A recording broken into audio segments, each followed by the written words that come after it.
ದಾವಣಗೆರೆ ಜಿಲ್ಲೆಯ ಜಗಳೂರು ತಾಲೂಕಿನ ಲಿಂಗಣ್ಣನಹಳ್ಳಿ, ಕಟ್ಟಿಗೆಹಳ್ಳಿ, ತೋರಣಕಟ್ಟೆ ಗ್ರಾಮಗಳಲ್ಲಿ 2,34,00,000 ರೂಪಾಯಿ ವೆಚ್ಚದ ವಿವಿಧ ಅಭಿವೃದ್ಧಿ ಕಾಮಗಾರಿಗಳಿಗೆ ಶಾಸಕ ಬಿ ದೇವೇಂದ್ರಪ್ಪನವರು ಭೂಮಿ ಪೂಜೆ ನೆರವೇರಿಸಿದರು.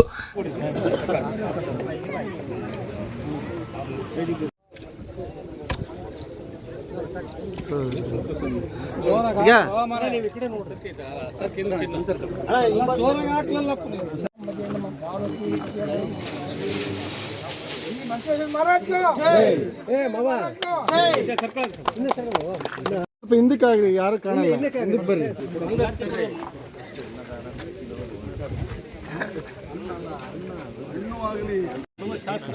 ಅಷ್ಟೇ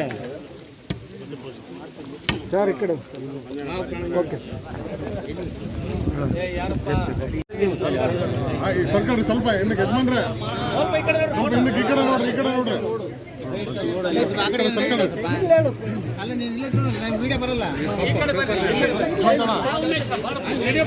ನಂತರ ತೋರಣಕಟ್ಟೆ ಗ್ರಾಮದಲ್ಲಿ ವೇದಿಕೆ ಕಾರ್ಯಕ್ರಮ ಹಮ್ಮಿಕೊಳ್ಳಲಾಗಿದ್ದು, ಇದೇ ವೇಳೆ ಶಾಸಕ ಬಿ ದೇವೇಂದ್ರಪ್ಪನವರು ಕಾರ್ಯಕ್ರಮದ ಉದ್ಘಾಟನೆಯನ್ನು ನೆರವೇರಿಸಿದರು. ಇದೇ ವೇಳೆ ಮಾತನಾಡಿದವರು, ಕಾಮಗಾರಿ ಗುಣಮಟ್ಟ ಕಾಯ್ದುಕೊಳ್ಳಿ, ತಾಲೂಕಿನ ತೋರೆಸಾಲು ಭಾಗದಲ್ಲಿ 16.30 ಕೋಟಿ, ಹನುಮಂತಪುರ, ಕ್ಯಾಸಿನಹಳ್ಳಿ ಭಾಗ ಸೇರಿದಂತೆ ವಿವಿಧ ಹಳ್ಳಿಗಳಿಗೆ 15.30 ಕೋಟಿ ವೆಚ್ಚದಲ್ಲಿ ಬ್ರಿಡ್ಜ್ ಕಮ್ ಬ್ಯಾರೇಜ್ ಮೂಲ ಸೌಕರ್ಯ ಅಭಿವೃದ್ಧಿ ಕೆಲಸಗಳಿಗೆ ಚಾಲನೆ ಸಿಕ್ಕಿದೆ. ಇದೀಗ ತೋರಣಗಟ್ಟೆ ಗ್ರಾಮ ಪಂಚಾಯಿತಿ ವ್ಯಾಪ್ತಿ 2.32 ಕೋಟಿ ರೂಪಾಯಿ ವೆಚ್ಚದಲ್ಲಿ ವಿವಿಧ ಅಭಿವೃದ್ಧಿ ಕಾಮಗಾರಿಗಳಿಗೆ ಭೂಮಿ ಪೂಜೆ ನೆರವೇರಿಸಲಾಗಿದೆ. ಗುತ್ತಿಗೆದಾರರು ಹಾಗೂ ಅಧಿಕಾರಿಗಳು ಕಾಮಗಾರಿಗಳ ಗುಣಮಟ್ಟ ಹಾಗೂ ಪರಿಮಾಣದಲ್ಲಿ ನಿಗದಿತ ಸಮಯದಲ್ಲಿ ಪೂರ್ಣಗೊಳಿಸಬೇಕು. ಮುಂದಿನ ದಿನಗಳಲ್ಲಿ ಹಂತವಾಗಿ ತಾಲೂಕಿನಲ್ಲಿ ಮೂಲ ಸೌಕರ್ಯಗಳ ಸಮಗ್ರ ಅಭಿವೃದ್ಧಿ ಪಡಿಸಲಾಗುವುದು ಎಂದು ಭರವಸೆ ನೀಡಿದರು.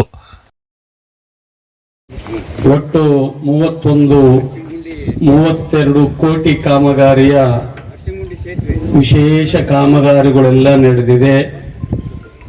ಅದನ್ನು ಮುಗಿಸ್ಕೊಂಡು ಇವತ್ತು 2,40,00,000 ಕಾಮಗಾರಿ, 6 ಕಾಮಗಾರಿ ಇವತ್ತು ಭೂಮಿ ಪೂಜೆ ನಡೆದಿದೆ.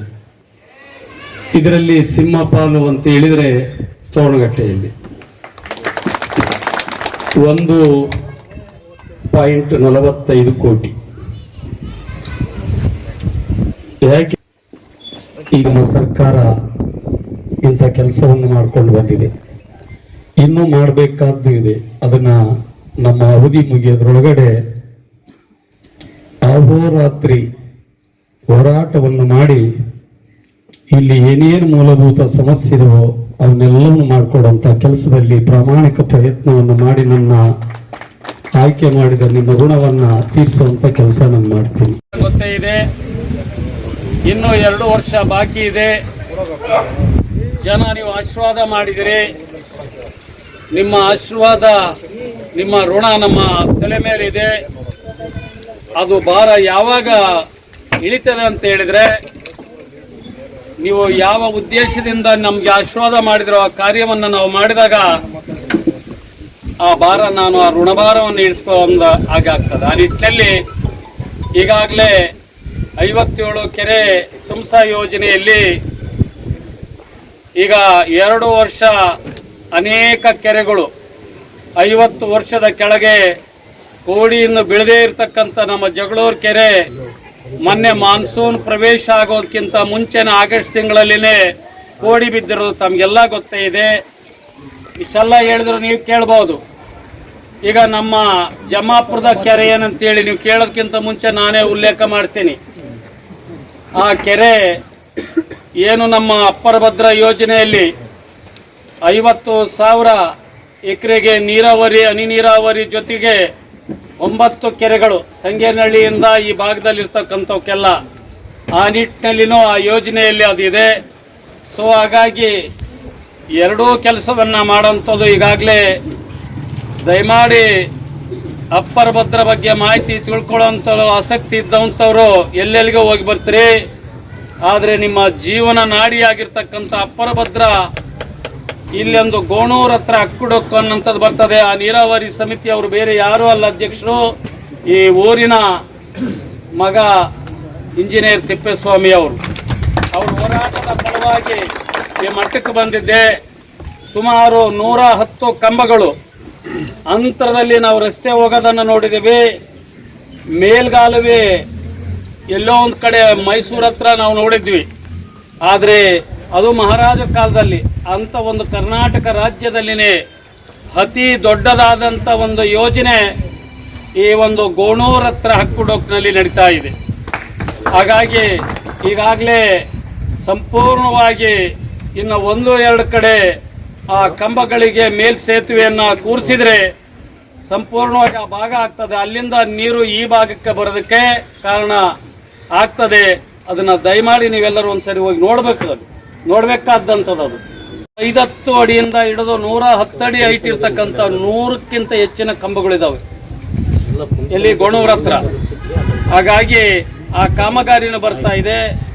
ಇದಕ್ಕೆ ನಾನು ನನ್ನ ಸರ್ಕಾರ ಅನ್ನಂತ ನಾನು ಸಂಕುಚಿತ ಮನೋಭಾವನೆ ಇಟ್ಕೊಳ್ಳೋದಿಲ್ಲ.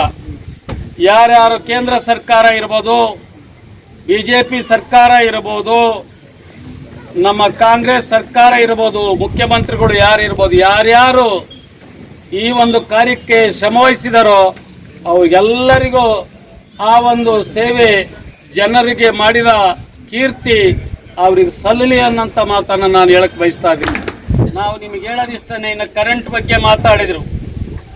ಈಗಾಗಲೇ 220 KV ಸ್ಟೇಷನ್ ನಮ್ಮ ಗೌರಿಪುರದ ಹತ್ರ ನಡೀತಾ ಇದೆ. ಕಲ್ಲೇದೇವರಪುರದ ಹತ್ರ 66 KV ಬಗ್ಗೆ ಜಾಗದ ಅನ್ವೇಷಣೆಯನ್ನು ಮಾಡ್ತಾ ಇದೀವಿ.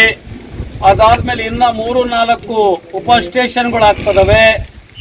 ಅಲ್ಲೇವರೆಗೆ ಎಲ್ಲಿದ್ದರ ಶಿಕ್ಷಕರಾದ ಈ ರೀತಿಯಾಗಿ ತಾರತಮ್ಯ ಮಾಡಿದ ಏನಾದರೂ ದಾಖಲೆ ಇದ್ರೆ ನನ್ನ ಹತ್ರ ತನ್ನಿ, ಪ್ರಾಕ್ಸನ್ ಆಫ್ ಸೆಕೆಂಡ್ ಅವರು ಸಸ್ಪೆಂಡ್ ಮಾಡಿ ಮೇಲೆ ಕಳಿಸ್ತೀನಿ.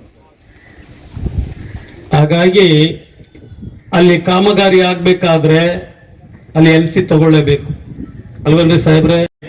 ಇಂಜಿನಿಯರ್ ಪರಿಸ್ಥಿತಿ ಏನಾಗಿರುತ್ತೆ ನೋಡಿ. ಹಾಗಾಗಿ ನಾವು ಹಗಲೋ ರಾತ್ರಿ ನಿಮ್ಮ ಒಂದು ಸಮಸ್ಯೆ ಆದ್ರೆ ನಿಮ್ಮಿಂದನೂ ಇನ್ನು ಏನೇನು ರೈತರ ಸಮಸ್ಯೆ ಇದೆ ಅದನ್ನೆಲ್ಲದನ್ನು ಆಲಿಸ್ಕೊಂಡು ಎಲ್ಲ ರೈತರಿಗೆ social justice, all are equal in front of all farmers, ನಮ್ಮ ಫಾರ್ಮರ್ಸ್ ಅವರು. ಆಗ ಅಂತದ್ದು ಏನಾದ್ರೂ ಕಂಡು ಬಂದ್ರೆ ಹೇಳ್ರಿ, ಮಾಡಕ್ಕೂ ಬರೋದಿಲ್ಲ, ಮಾಡೋದು ಇಲ್ಲ. ಹಾಗಾಗಿ ಅದು ಸತ್ಯಕ್ಕೆ ಹತ್ರ ಆಗಿದ್ರೆ ನಾನು ನಿಮಗೆ ನ್ಯಾಯವನ್ನು ಒದಗಿಸ್ಕೊಡಂತ ಕೆಲಸ ಮಾಡಿಸ್ಕೊಡ್ತೀನಿ. ಇನ್ನು ಶಾಲೆ ಬಗ್ಗೆ ಪ್ರಸ್ತಾಪ ಮಾಡಿದ್ರಿ. ಹಾಗಾಗಿ ಬೇರೆ ಬೇರೆ ಯೋಜನೆಯಲ್ಲಿ ನಮ್ಮ ಅನುದಾನದಲ್ಲಿ 2 ನೂತನವಾದ ಕೊಠಡಿಗಳನ್ನು ಮಾಡೋಕ್ಕೆ ನಾನು ಆಲಯ ಈಗ ಮಂಜೂರು ಮಾಡಿಸಿದ್ದೀನಿ. ಮತ್ತೆ ನಮ್ಮ ಎಜುಕೇಷನ್ ಮಂತ್ರಿಗಳು ಇಲ್ಲಿ ಬಂದಾದ ಮೇಲೆ ಕರ್ನಾಟಕ ರಾಜ್ಯದಲ್ಲಿ ಎಲ್ಲ MLA-ಗಿಂತ ನನ್ನ ಮೇಲೆ ಭಾಳ ಪ್ರೀತಿ. ಸುಮಾರು 1.5 ಕೋಟಿ ಹಣವನ್ನು ಕೊಟ್ಟಿದ್ದಾರೆ. ಬಿಡಪ್ಪ ಸಾಕು, ಕೊಟ್ಟಿದ್ದಾರೆ. ಇನ್ನು ಕೆಲವು ಗ್ರಾಮಗಳು, ಕೆಲವು ಶಾಲೆಗಳು ಬಿಟ್ಟೋಗಿದ್ದಾವೆ. ದುರಸ್ತಿ ಮಾಡೋದ್ರಲ್ಲಿ, ಕೊಠಡಿ ನಿರ್ಮಾಣ ಮಾಡೋದ್ರಲ್ಲಿ ಮತ್ತು ದಾಸೋಹ ಕೊಠಡಿ ಮಾಡೋದು ಎಲ್ಲಕ್ಕೂ ಸರಿಪಡಿಸೋ ಮಾಡೋಂಥ ಕೆಲಸ ಮಾಡಿ ಹಗಲೋ ರಾತ್ರಿ ಅಂದೇ ನಿಮ್ಮ ಕೆಲಸವನ್ನು ಮಾಡಿ ನಿಮ್ಮ ಋಣವನ್ನು ತೀರಿಸಿ ನಾನು ಒಂದು ನನ್ನ ಸಂತೃಪ್ತಿಯಾಗಿರ್ತಕ್ಕಂಥ. ಈ ಸಂದರ್ಭದಲ್ಲಿ ಗ್ಯಾರಂಟಿ ಯೋಜನೆಯ ಅಧ್ಯಕ್ಷ ಶಂಶೀರ್ ಅಹಮದ್, ಗ್ರಾಮ ಪಂಚಾಯಿತಿ ಸದಸ್ಯ TG ಬಾಲಪ್ಪ, ಗ್ರಾಮ ಪಂಚಾಯಿತಿ ಮಾಜಿ ಅಧ್ಯಕ್ಷೆ ಸಿದ್ಲಿಂಗಮ್ಮ, ಬಾಲಕೃಷ್ಣ, ಭೂಸೇನಾ ನಿಗಮ ಎಡಬಲ್ಲಿ ಭಾರತಿ, PIRD ಎಡಬಲ್ಲಿ ಶಿವಮೂರ್ತಿ, ನಿರ್ಮಿತಿ ಕೇಂದ್ರ ಎಡಬಲ್ಲಿ ಮಹಾಂತೇಶ್, ಗುತ್ತಿಗೆದಾರ ದೀಪಕ್ ಪಾಟೀಲ್, PDO ಮರುಳಸಿದ್ದಪ್ಪ, ಸರ್ಕಾರಿ ಪ್ರೌಢಶಾಲೆಯ SDMC ಅಧ್ಯಕ್ಷ ತಿಪ್ಪೇಸ್ವಾಮಿ, ಮುಖಂಡರಾದ ಸಣ್ಣ ಸೂರಜ್ಜ, ದತ್ತಾತ್ರೇಯ, ಜೀವಣ್ಣ, ಬಡಪ್ಪ, B ಮಹೇಶ್ವರಪ್ಪ, ಪಲ್ಲಗಟ್ಟೆ ಶೇಖರಪ್ಪ, ಮೊಹಮ್ಮದ್ ಗೌಸ್, ಖಲೀಲ್ ಸಾಬ್, ಶಿಕ್ಷಕ ಹನುಮಂತಪ್ಪ, ಶಾಸಕರ ಆಪ್ತ ಸಹಾಯಕ ಮಧುಸೂದನ್ ಸೇರಿದಂತೆ ಮತ್ತಿತರರಿದ್ದರು.